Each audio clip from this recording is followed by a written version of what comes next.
करने जा रहे हैं अभी से। पढ़िएगा न्यायों की किताब 5:7-8। न्याय 5:7-8।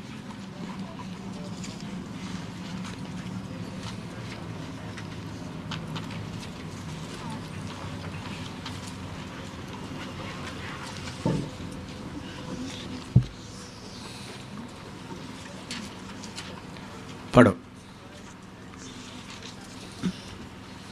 जब तक मैं दबोरा ना उठी, जब तक मैं इस्राएल में माता होकर ना उठी, तब तक गांव सूने पड़े थे। नए नए देवता माने गए। उस समय फाटकों में लड़ाई होती थी। क्या 40,000 इस्राएलियों में भी ढाल व बर्छी कहीं देखने में आती थी? देखिए इधर में दबोरा के बारे में लिखा है। और पढ़ो, और पढ़ो। वही 7-8।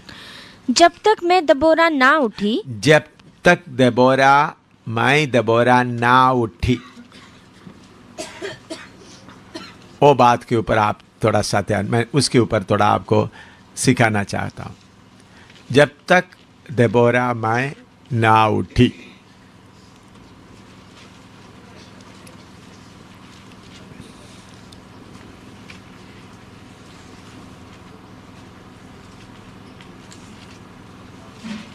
पिछले दिनों में दाऊद के बारे में मैं बताया था। दाऊद गोलियात का ललकार सुनकर दाऊद क्या हो गया, अपना भेड़ बकरी चराने का हालत से उठकर लड़ाई के लिए तैयार हो गए। इधर में दबोरा एक बहन इस्राएल के मादा के तौर पर उठ गई। तो उठने का कुछ कारण उन्होंने बता रहा है।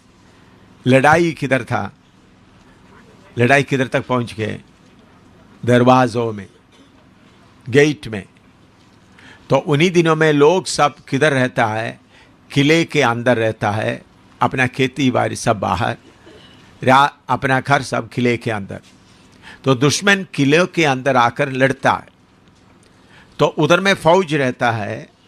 उस फौज में 40,000 फौज है, लेकिन उनके किसी के पास क्या नहीं है, किसी के पास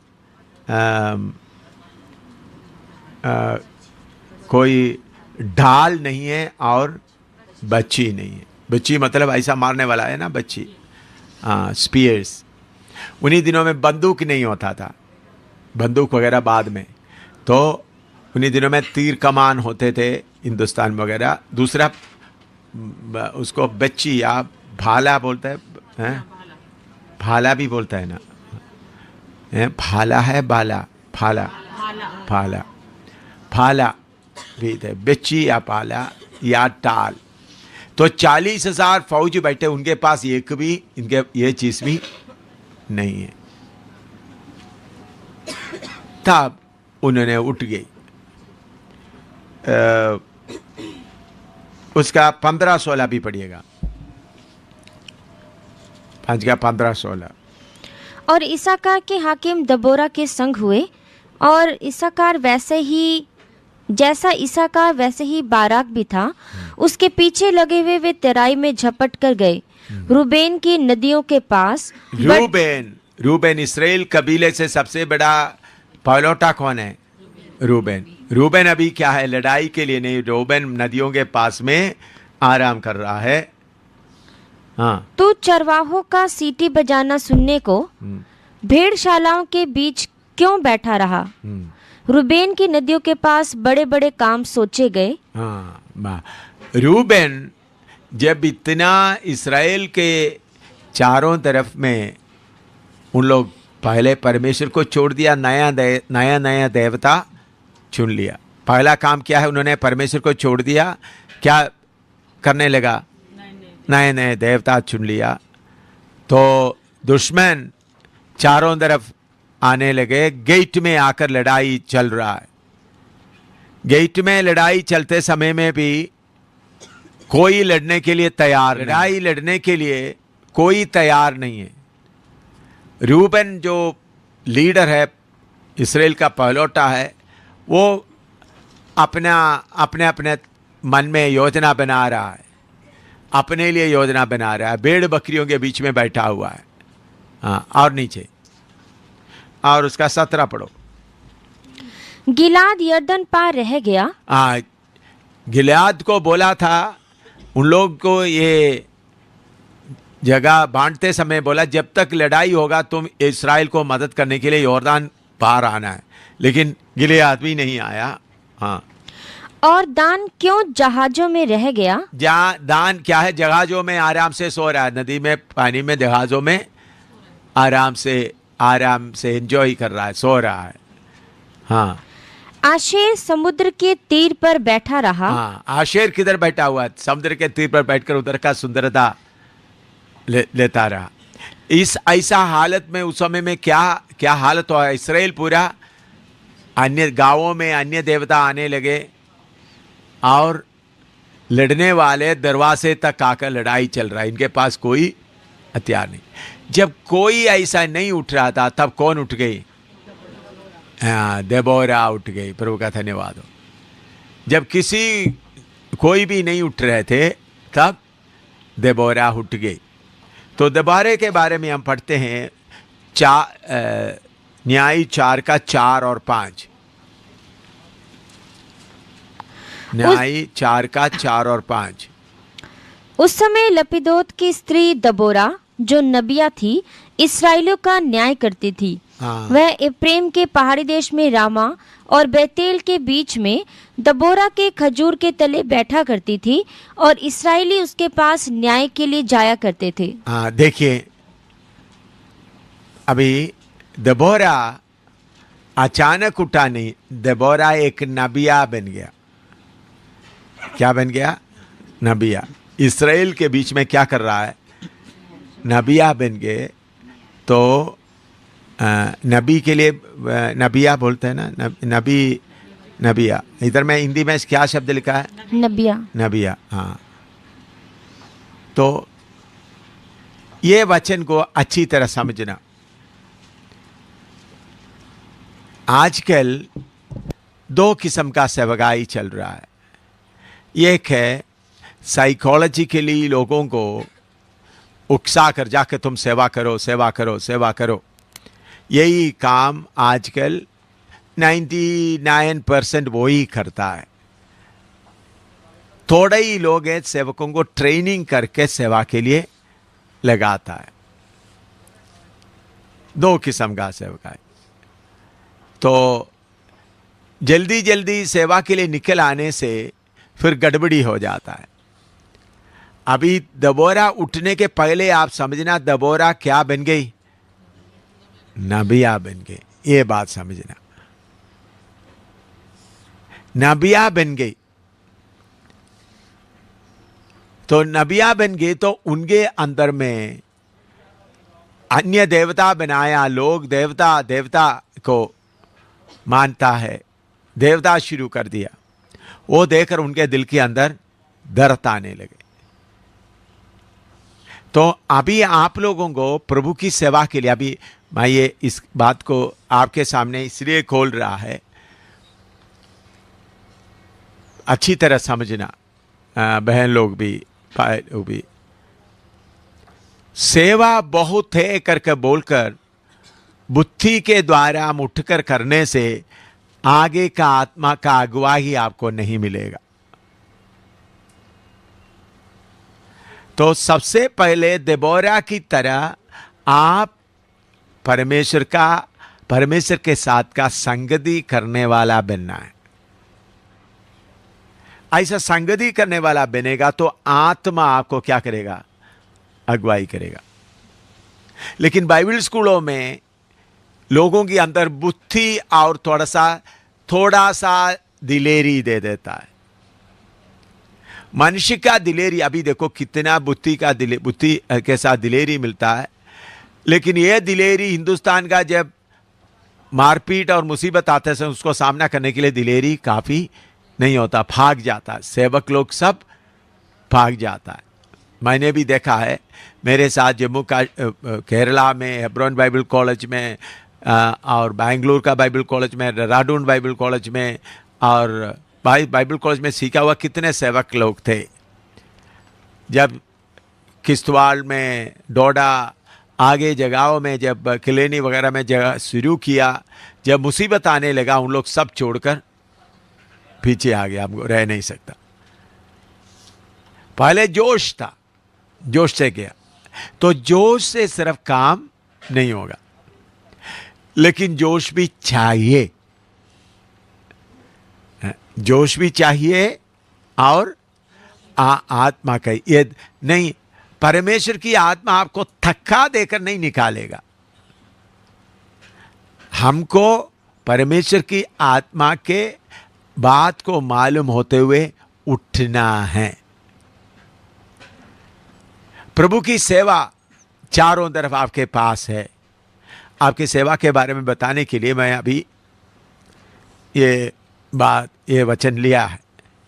दबोरा विषय नहीं है, लेकिन इससे कुछ बात आपको बताने के लिए है। तो दबोरा क्या किया?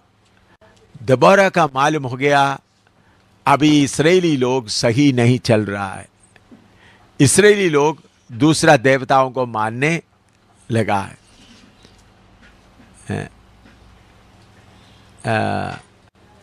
और लड़ाई के लिए उनके अंदर कोई चिंता नहीं होता।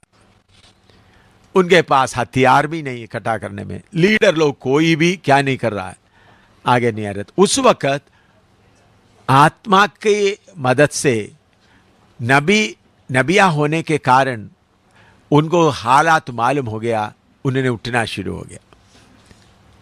अभी ये लापिदोत का पत्नी नबिया कैसा बन गया?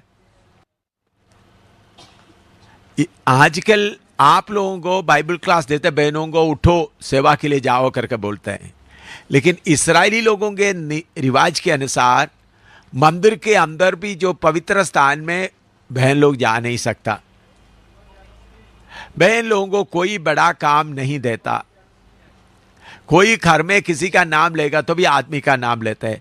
बहन लोगों को नंबर 2 हालत में इस्राएल का कानून ऐसा है, जैसा आजकल मुसलमानों को मिलता है उसी मुताबिक तकरीबन उसके जैसा, लेकिन इतना बुर्का नहीं पहनाता है। तो बहन लोगों को दूसरा स्टेप में, लेकिन दूसरा स्टेप में रहने वाला बहन कैसा आगे आई? मैं विश्वास करता हूं उन्होंने अपने आप परमेश्वर के सामने ठीक संबंध रखती थी। ठीक संबंध रखकर फिर वो नबिया बन गए। और जब उनके अंदर पवित्र आत्मा का कार्य, नबिया का काम होना शुरू हुआ, तो इस्राएल उनके पास आना शुरू किया। तो फिर उन्होंने पवित्र आत्मा के द्वारा उनके ऊपर हुकूमत करते समय में ये लड़ाई देकर वो उठकर खड़ी हो गई। तो इससे हम क्या सीख सकता है? सबसे पहले पिछले दिनों में आपको एक हफ्ता से ज्यादा कल तक आपका अपना जीवन बनाने के बारे में ही वचन दे रहा था, ताकि सब अपना अपना जीवन को सही बनाए। अपना जीवन बनाने के बाद में पवित्र आत्मा का आवाज के लिए मौका देना। तो पवित्र आत्मा आपको उठने के लिए दिलेरी देगा। तो आप अपने आप को नहीं बनाता, पहले जाकर प्रभु का काम करना शुरू करें तो बाद में आप थक कर बैठ जाएंगे। बाद में आपको आगे जाने का हिम्मत नहीं रहे, क्योंकि यह भारी लड़ाई है। इसलिए प्रभु यीशु मसीह ने बोला, जब तक ऊपर से सामर्थ ना आए यरूशलेम में ही ठहरे रहो। तो पहले एक एक व्यक्ति प्रभु के सामने अपना मर्जी, प्रभु तेरा मर्जी मेरे जीवन में क्या है, मालूम करना। परमेश्वर के मर्जी के अनुसार जीवन बिताने के लिए पहले अपना मर्जी सब क्या करना, दूर करना। तो हर सेवा के लिए निकलने के पहले जल्दी जल्दी आत्माएं लाने का नहीं, पहले प्रभु में मुझे तैयार कर। इसके लिए 100 साल, 50 साल, 20 साल, 3 साल, 4 साल रहना नहीं। प्रभु मुझे आपके साथ में संबंध में मैं कमी हूं, प्रभु मेरा संबंध पूरा ठीक करने करवा दे। इसके लिए आप घर में काम करते समय, लापिदोत का पत्नी का काम है रोटी बनाना, बच्चों को खिलाना, लेकिन अभी रोटी बनाने का काम छोड़ दिया, बच्चों का काम छोड़ दिया, अपने घर का काम सब उन्होंने छोड़कर अभी जा रहा है। तो इससे क्या मिलता है? तो उन्होंने सब कुछ त्याग दिया। इस्राएल लोगों में एक बहन उठकर खड़ा होना मामूली बात नहीं है, कोई किसी को ऐसा उठकर खड़ा होने नहीं देता। फिर भी उन्होंने अपने आप का सारे भूलने के बाद परमेश्वर की आत्मा का शक्ति से वो उठकर खड़ी होगी। तो आत्मा की शक्ति से उठकर खड़ा होने के बाद में वो कहते हैं, जब तक मैं उठी करके बोलते समय में अपने आप उठा नहीं, क्योंकि उन्होंने उसके पीछे हम पढ़ते वक्त वो इस्राएल के ऊपर क्या करती थी? न्याय करती थी, क्योंकि वो नबिया थे। तो मेरे प्यारे बहनों, आप लोगों के लिए जब आप घर में रोटी बनाकर बैठते हैं, चारों तरफ आत्माएं नाश होकर हुए देखते समय में प्रभु अपने आप उठने के जगह में, प्रभु तेरा मर्जी मुझे समझा दो, प्रभु इतना लोग नाश हो रहा है, क्या मैं रोटी बनाकर बैठना है? प्रभु का मर्जी मालूम होने के लिए तो पहले सेवा नहीं, पहले क्या मालूम करना? प्रभु का मर्जी। अगर ये मालूम नहीं करे तो थोड़ी देर सेवा करेंगे, बाद में आप आराम से बैठ जाएंगे, क्योंकि सेवा में तीर लगेगा, सेवा में हमला होगा, जल्दी उदास हो जाएंगे। तो पहले प्रभु का मर्जी मालूम करते समय में सेवा का ज्यादा सेवा मन में रहना है, लेकिन प्रभु मैं इसमें क्या करूं? अभी आजकल बहुत लोग, अच्छी तरह आप लोग समझना, बहुत लोग सेवा करते हैं, उनको सेवा क्या है उनको मालूम नहीं। प्रभु उनसे क्या सेवा कराना? अभी समझ लो मैं इधर एक मकान बना रहा, मकान बनाने के मैं 30 लोगों को, मजदूरों को ले लिया, 30 या 15 लोगों को मजदूर को ले लिया। मजदूर आके अपने आप ही काम शुरू कर दिया, कभी इधर से ईंट उठा रहे, कभी उधर से मिट्टी ला रहा है, कभी उधर से। तो ऐसा करते वक्त मैं क्या बोलूंगा? ए मजदूर, तुम्हारा मर्जी से इधर काम करने के लिए नहीं इधर आला है, मैं तुमको किस काम के लिए बोला? तुम इधर से इधर तक गड्ढा खोदो, तुम इधर से इधर तक पत्थर लेके आओ, तुम इधर से ईंट लेके आओ। यह बात मालूम करना है। तो आप लोग अभी इधर से जाने के पहले प्रभु सेवा में आपका मर्जी पहले मुझे मालूम होने दो। नंबर 1 कौन सा है? प्रभु का मर्जी। प्रभु का मर्जी मालूम करने के बाद उठना, आत्मा की प्रभु मर्जी मिलने के बाद। अच्छा, दूसरा भी काम होता है, प्रभु का मर्जी है मैं आटा रोटी बनाकर बैठते रहूं, मेरा पति का कपड़ा धोकर रखूं, 2 बच्चों को देखते रहूं, उनको स्कूल में बच्चों को छोड़ दूं, प्रभु का मर्जी है। ये नहीं, पवित्र आत्मा पाया तो तुम क्या करोगे? यरूशलेम में, यहूदिया में, सारे जगह। तो सबसे पहले आप बैठकर प्रभु तेरा मर्जी क्या है मुझे बता दो।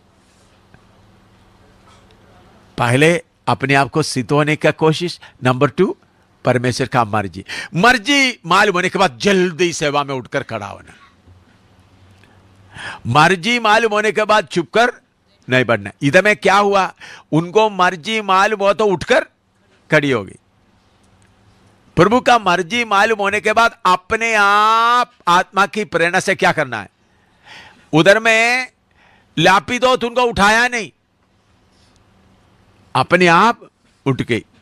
कोई बड़े बड़े लीडर लोग तो उन्होंने किसी ने नहीं उठाया, बल्कि अपने आप प्रभु का मर्जी मालूम होने के बाद क्या हुआ? अपने आप उठने लगे। तो आपका जीवन में सबसे पहले आपका जीवन प्रभु के साथ ठीक करें, उसके साथ अब प्रभु सेवा में तेरा मर्जी क्या है। मैं एक पास्टर का पत्नी के तौर पर रहते हुए सेवा में हाथ नहीं डाल सकता, सेवा के लिए नियुक्त कर। पत्नी के तौर पर रहते हुए आप क्या कर सकते हैं? आए हुए विश्वासियों को पानी पिला सकते हैं, चाय दिला सकता है, लेकिन प्रभु इतने बहन लोग हैं, इतना तेरे दास के साथ आपने मुझे शादी के द्वारा जोड़ दिया, मेरा सेवा क्या है मुझे मालूम करो, मैं क्या करूं। इसके लिए आपके अंदर प्रभु का मर्जी मालूम होने के लिए क्या होना है? तो नंबर 1 अपना जीवन किसके मर्जी के अनुसार बनाए?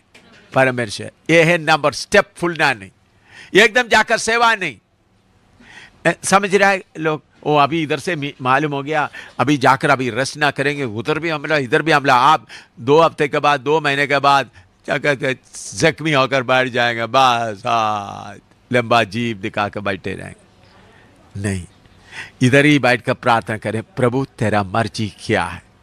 तो मर्जी के समय में सेवा, बहुत लोग सेवा क्या करता है, अभी देखो 15 लोगों को बताता है, 15 मजदूर इधर आ गया, ओ ईंट उठाना, अच्छा मैं ईंट उठाता हूँ, नहीं नहीं मैं पानी लाना मुझे अच्छा लगता, पानी लाओ। या किसी ने सोचता है मैं इधर बैठ करके थोड़ा सा झाड़ू से कार्य करता रहो। अपना मर्जी से नहीं, मालिक बोलेगा ईंट, तुम्हारा काम इधर से ईंट उधर पहुंचा दो, तुम्हारा काम है इधर से गड्ढा खोदो, तुम्हारा काम है उधर में पानी लेके आओ, तुम्हारा काम है इधर सीमेंट बनाओ। ऐसा पहले प्रभु का मर्जी सेवा में मैं क्या करूं, इधर से जाने के पहले आज से प्रार्थना शुरू करना है।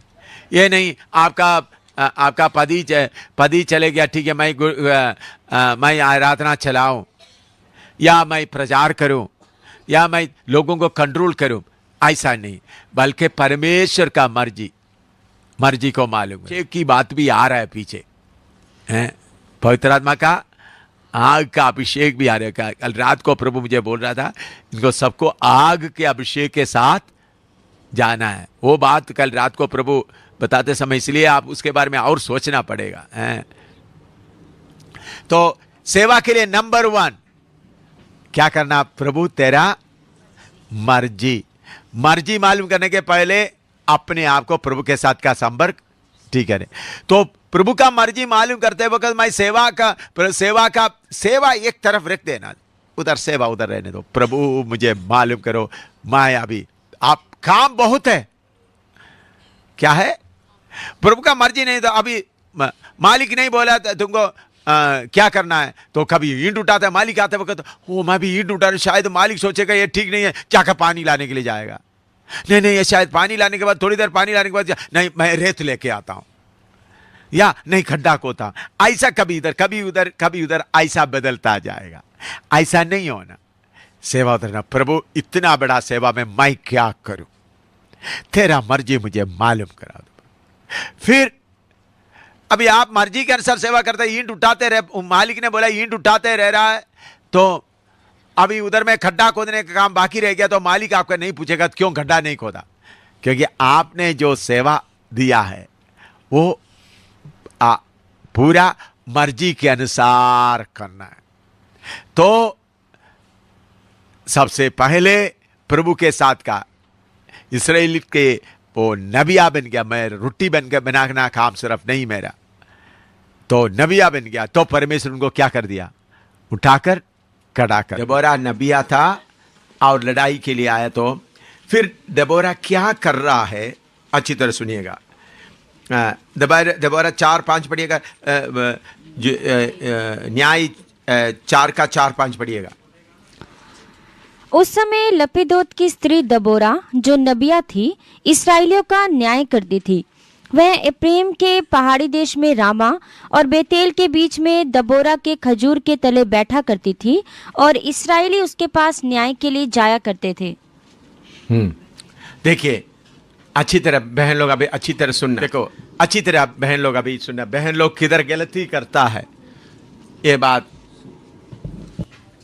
समझना। बहन लोग गलती करता है, जैसा जॉयस में और बाकी बड़े बड़े बहन लोग कैसा गलती करता है।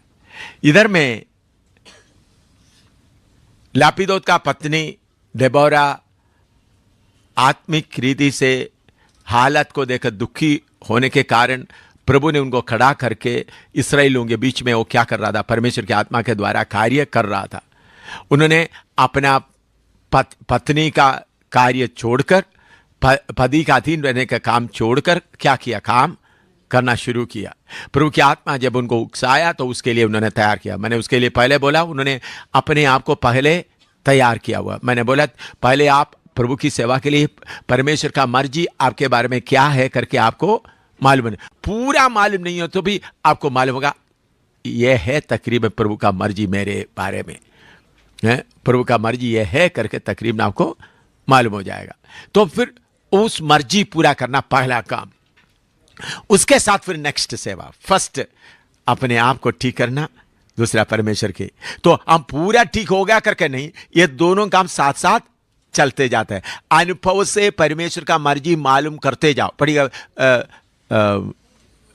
रोमी 12 का 2 पढ़िएगा, 1-2 पढ़िएगा।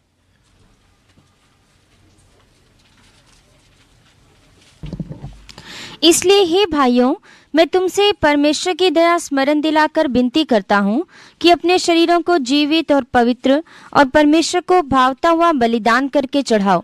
यही तुम्हारी आत्मिक सेवा है।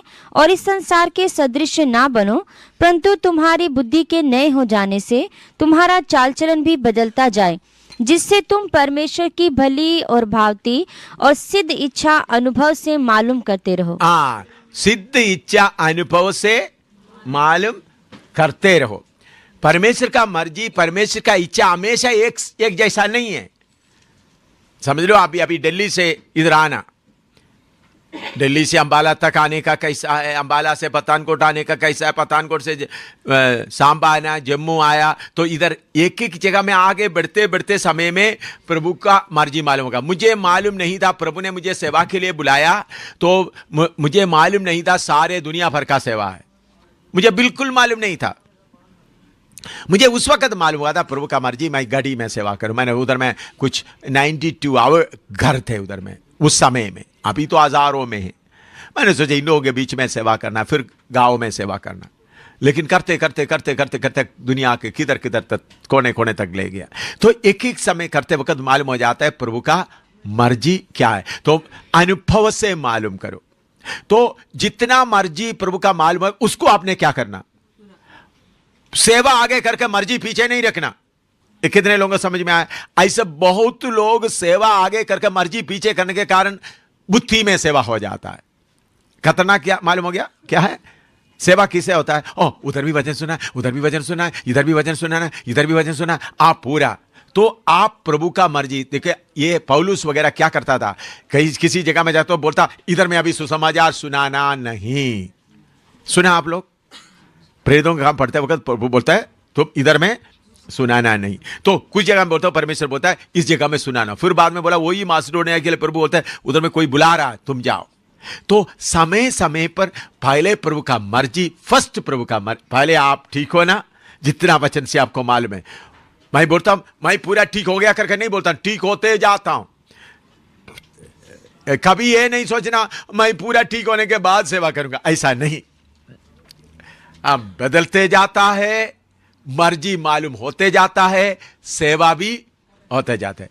तो इसको आप यीशु के रूप में बनना। दूसरा परमेश्वर का मर्जी।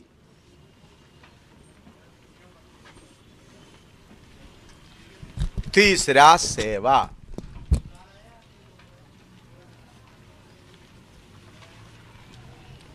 दूर से दिखाई देता है आपको या थोड़ा बड़ा करके दिखाऊं? नहीं, थोड़ा सा बड़ा करके दिखाता हूं।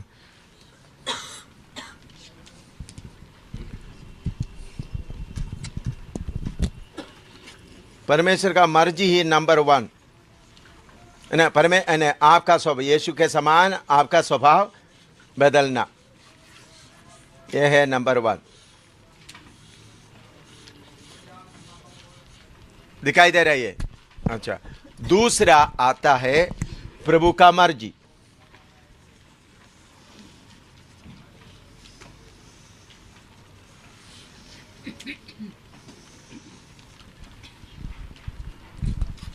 तीसरा है सेवा।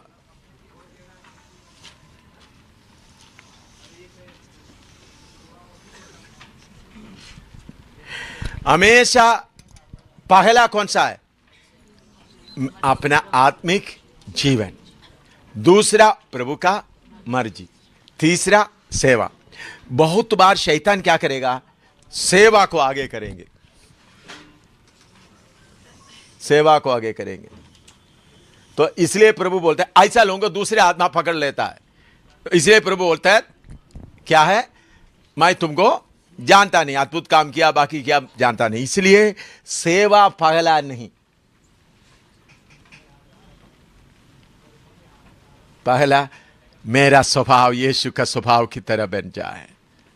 हर तकलीफ में, हर मुसीबत में ये हम होते जा रहा, हमारा स्वभाव बदलते जा रहा है।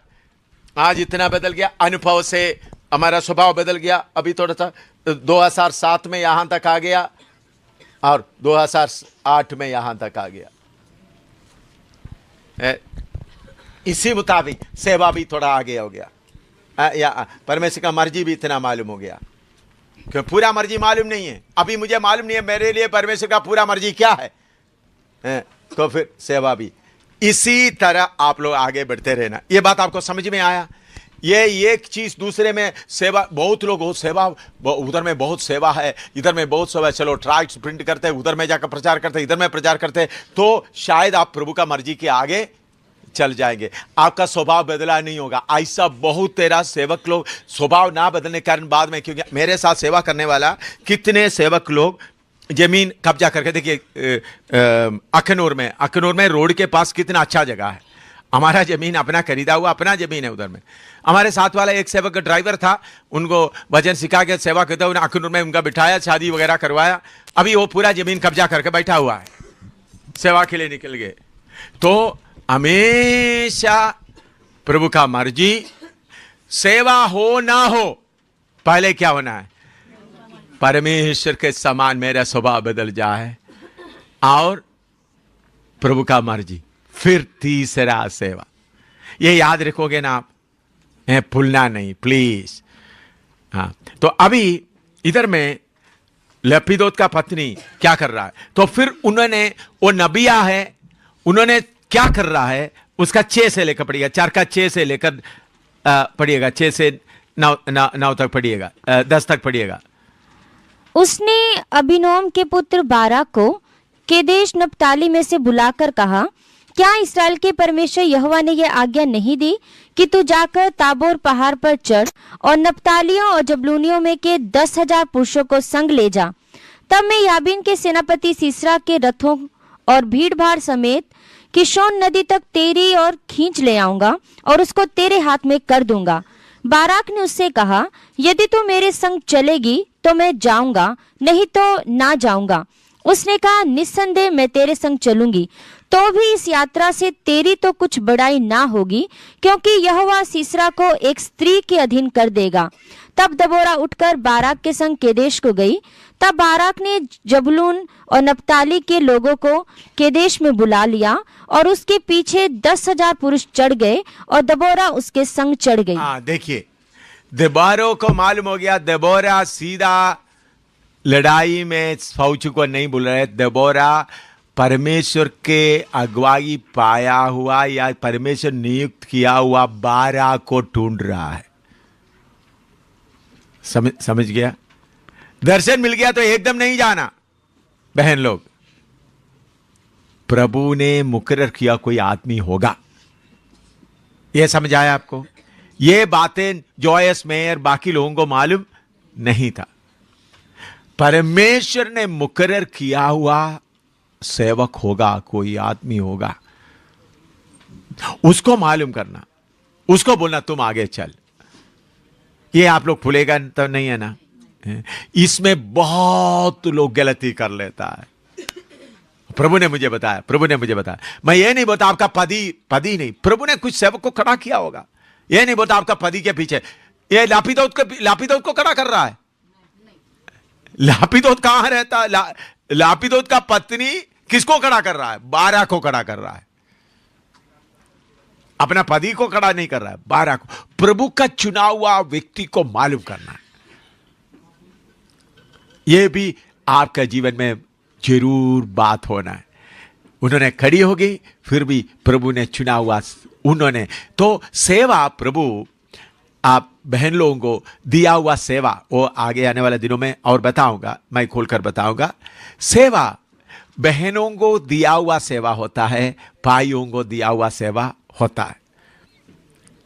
तो बहनों का दिया हुआ सेवा प्रभु को चलाने का नहीं है। मैं क्यों बताता हूं? यीशु के पीछे कितने प्यार करने वाला लोग थे। मरियम मगदलीन उनको प्यार करते थे। आखिरी भोजन में उन्होंने उनको भी बुला सकता था, आखिरी भोजन में प्रभु ने उनको नहीं बुलाया, सिर्फ चुना हुआ 12 चेलों को ही बुलाया। उधर में प्रभु भोज का आज्ञा उनको देता है। उसी मुताबिक प्रभु यीशु मसीह इस दुनिया छोड़कर जाने का आखिरी समय, तो इतने मरे हुए में से जी उठा यीशु को पहले मिला हुआ कौन है? मरियम। लेकिन मरियम मगदलीनी को भी प्रभु ने किधर नहीं बुलाया है? उस पहाड़ के ऊपर मरियम मगदलीनी को भी नहीं बुलाया। मरियम मगदलीनी को भी प्रभु ने नहीं बुलाया। हालेलुया।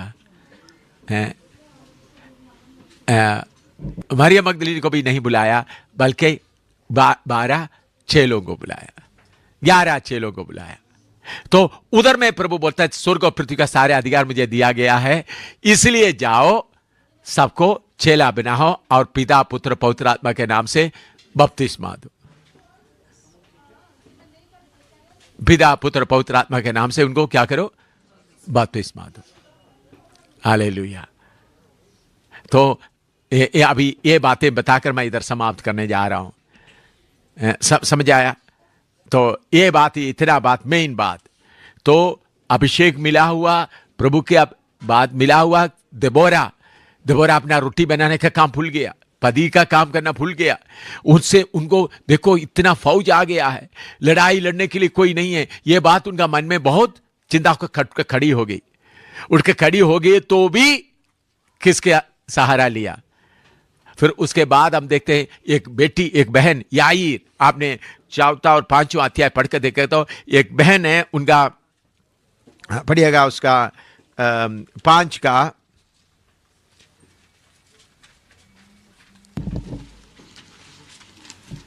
5 का नहीं 4 का 17 से पढ़िएगा।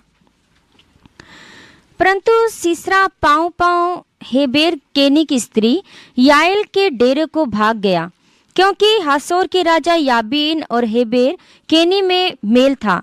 तब याएल सीसरा की भेंट के लिए निकलकर उससे कहने लगी, हे मेरे प्रभु, मेरे पास आ और ना डर। तब वह उसके पास डेरे में गया और उसने उसके ऊपर कंबल डाल दिया। तब सीसरा ने उससे कहा, मुझे प्यास लगी है, मुझे थोड़ा पानी पिला। तब उसने दूध की कुप्पी खोलकर उसे दूध पिलाया और उसको उड़ा दिया। तब उसने उससे कहा, डेरे के द्वार पर खड़ी रहे, और यदि कोई आकर तुझसे पूछे कि यहाँ कोई पुरुष है, तब कहना कोई भी नहीं। इसके बाद हेबेर की स्त्री याएल ने डेरे की एक खूंटी ली और अपने हाथ में एक हथौड़ा भी लिया और दबे पांव उसके पास जाकर खूंटी को उसकी कनपटी में ऐसा ठोक दिया कि खूंटी पार होकर भूमि में धंस गई। वह तो थका था ही, इसलिए गहरी नींद में सो रहा था, सो वह मर गया। हालेलुया। देखो उधर का सीसेरा बड़ा, सबसे बहुत बड़ा 600 रेत बहुत बड़ा था, उनको कौन मार डाल दिया? एक बहन। मेरे बहनों, आपके पास एक बहुत बड़ा सेवा है। आपका काम सिर्फ रोटी बनाने का नहीं है, आपका काम सिर्फ बच्चों को स्कूल में भेजने का नहीं है, आपका काम सिर्फ घर का देखभाल करने का नहीं है। इधर में देबोरा उठकर खड़ी हो गई, उनके साथ याएल का पत्नी भी खड़ी हो गई। उन्होंने सीसरा बड़ा राजा को क्या कर दिया? मार कर खत्म कर दिया। फिर भी देबोरा किसका सहारा लिया? 12 का सहारा लिया। तो सेवा करते समय में मैं आपको बोलता हूं, एक बात समझिएगा, प्रभु ने आपको स्त्री बना दिया, प्रभु को मालूम है आपको ये अच्छा है, मुझे पुरुष बनाया, मुझे अच्छा है, लेकिन स्वर्ग में जाने के बाद स्त्री पुरुष नहीं है। स्त्री के रूप में रहकर आपको दिया हुआ सेवा, अभी सेवा में इधर में नए यरूशलेम में जाने के बाद सेवा में कोई फर्क नहीं होगा। एम शामिल को स्पेशल सेवा नहीं। शायद आप में से कुछ लोग मेरे से आगे अच्छा, प्रभु ने बोलेगा मेरे से अच्छा आप में से कुछ लोग होंगे, उनको प्रभु बोले शामिल इधर लगाओ, ये बहन अभी राजा हुकूमत करेंगे, तुम इसके अंडर आ जाओ। तो स्वर्ग में जाने से कौन नहीं है? भाई बहन का फर्क नहीं है। इधर मैं शरीर में आपको रख दिया तो आप बहन है करके स्वर्ग का बैठना नहीं। सुन लिया, मैं एक बहन हूं करके बैठ, अपना नियम के अनुसार का लड़ाई आगे लड़ना। जैसा देबोरा खड़ी हो गई, वो मैं एक बहन हूं, मुझे इस्राएल में खड़ा होने का कोई आज्ञा नहीं है, स्त्री लोगों को मंदिर के अंदर प्रवेश नहीं कर सकता, पवित्र स्थान में प्रवेश नहीं कर सकता, फिर मैं कैसा खड़ा हूं? ऐसा नहीं, इस्राएल को पूरा वो न्याय करती रही। हालेलुया। कैसा कानून है, कैसा है, इस्राएल को पूरा उन्होंने न्याय देता रहा। इसलिए मेरे प्यारों, मैं आपसे विनती करता हूं, जब इस आखिरी जमाने में, जब प्रभु की आमद बहुत नजदीक हो गया है, बहनें देखिए, रूबेन पैसा बनाने में बैठा हुआ है, सेवक लोग देखो, कितने सेवक लोग आप देखते हैं ज्यादा पैसे के पीछे पड़ा हुआ, आराम के पीछे पड़ा हुआ, बड़ा बड़ा योजना बना रहे, कैसा मकान बनाए, उसके सारे बोलने के लिए मुझे समय अभी नहीं है। रूबेन सोच रहा है, मन में भावना बना रहे, मैं क्या क्या करूं, भेड़ बकरियों को बिक्री करके ये कर दूंगा। और ज़बूलून, उन्होंने शिप का पूरा, जहाज का बिजनेस पूरा उनके हाथ में, कैसा पैसा बनाओ। तब एक बहन खड़ी हो गई। उस वक्त 40,000 सिपाही है, उनको हथियार का चिंता नहीं है, उनके अंदर भाला नहीं है, और उसके अलावा उनके अंदर अपना तलवार भी नहीं है, ढाल भी नहीं है, तलवार भी नहीं, कुछ भी नहीं, 40,000 बैठे हुए हैं। तो इस समय में मेरे बहनों, हिंदुस्तान को बचाने के लिए देबोरा जैसा आप लोग खड़ा रहना। आपके हाथ में प्रभु बहुत लड़ाई दिया हुआ है। चीन में लड़ाई बहुत जीत कर बहन लोग आगे बढ़ रहा है, बहुत बहुत बहुत। चाइना में, फिलीपीन में इसमें भी हो रहा है बहन लोग। तो हिंदुस्तान में बहनों, आप लोगों के हाथ में भारी लड़ाई का वजह देखा। आप देखो, हर जगह में पास्टर लोग मकान के पीछे, जमीन के पीछे। आप मकान का इच्छा छोड़ दो, जमीन का इच्छा छोड़ दो, बच्चों को पालने का तो ठीक है, बच्चों का छोड़ा कुछ हो गया तो आप लोग उठे, लेकिन उठते समय भी एक याद रखें, मेरा स्वभाव कैसा हो जाए, यीशु का स्वभाव के अनुसार। दूसरा, परमेश्वर का मर्जी। तीसरा, प्रभु की सेवा। हालेलुया। ये नहीं सेवा आगे करते, मैं सेवा करूंगा तो फिर आपका आदत नहीं, कि कितने सेवक लोग सेवा करने के लिए आगे आया, जैसा आखान की तरह कुछ देख लिया तो क्या हो गया, उसको चुरा लिया। ऐसा कितने सेवक मेरे साथ रहने वाला, कितने सेवक पैसा के पीछे चले गए, उनको सिखाने के बाद भी, समझाने के बाद भी। इसलिए सबसे पहले नंबर 1 आपका स्वभाव यीशु के, नंबर 2 प्रभु का मर्जी, नंबर 3 प्रभु का सेवा। सेवा नंबर 1 नहीं बनना, फिर भी ओ तो सेवा नंबर 1 नहीं करके बोले तो प्रभु के पास में आप खड़ा होगा तो प्रभु आपसे पूछेंगे। मैंने मेरा पत्नी को बोला, मेरा पत्नी तुम मेरा सेवा किया, याद रखें, स्वर्ग में जाते वक्त पति का सेवा किया, बच्चों का सेवा किया तो कोई अजर मिलने का नहीं है। कितने लोगों को ये सुनाई दिया, कितना माँ को सुनाई दिया, प्रभु मैं देखो तो 3 बच्चों को, 5 बच्चों को पालन किया, मेरा पति का मैंने देखभाल किया, और माँ बाप का देखभाल किया, मेरा अजर के प्रभु ने बोला पति को देखभाल किया तो उसका अजर, पति का प्यार मिल गया। बच्चे को देखभाल किया तो बच्चों का प्यार मिल गया। पति का देखभाल किया, पत्नी माँ बाप का थे, प्रभु आपने मुझे स्त्री बनाकर रख दिया था, प्रभु तो मेरा काम क्या है, बच्चों को देखना है, घर देखना है। तो इसलिए प्रभु बोलता है, इसलिए लूका 9:23 में लिखा है, और लूका 14:26 से लेकर लिखा है, मत्ती 10 में भी लिखा है, त्यागो, तुमने त्यागा है।